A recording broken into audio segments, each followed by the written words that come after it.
What is love? Baby, don't hurt me. Car oui, aujourd'hui nous parlons de Jim et Andy en 180 secondes.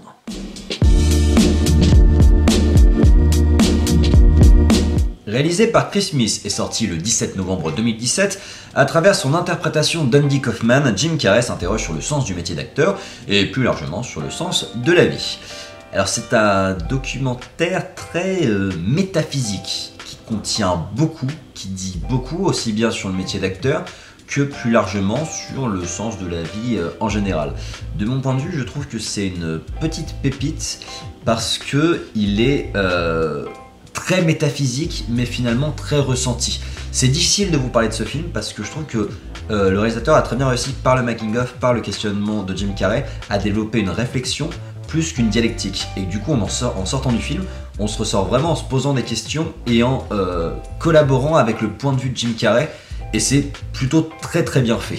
Dans le plus, je trouve que le documentaire n'est pas auto-centré sur Jim Carrey et apporte une vraie réflexion sur l'art cinématographique en général, par le prisme global de la vie. Et du coup c'est assez intéressant parce que Jim Carrey nous apporte vraiment sa réflexion à lui, qui n'a pas besoin d'être la parole du mentor, mais qui du coup nous ouvre sur des questions qu'on se pose pas forcément.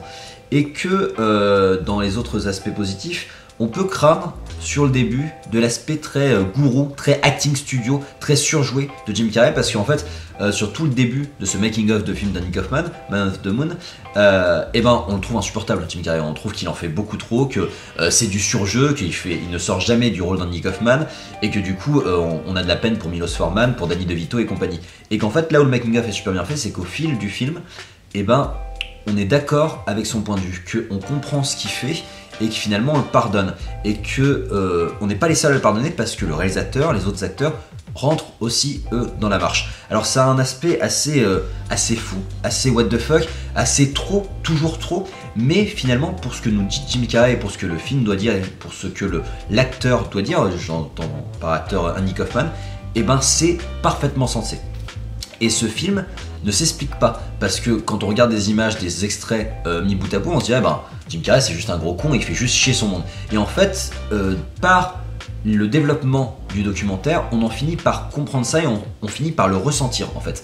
Et ce qui est vachement intéressant, c'est que toute cette question qui est abordée dans le documentaire, c'est qu'on ne peut pas concevoir certaines questions plus métaphysiques, mais on ne peut que ressentir les questionnements qui sont abordés dans Jim et Andy.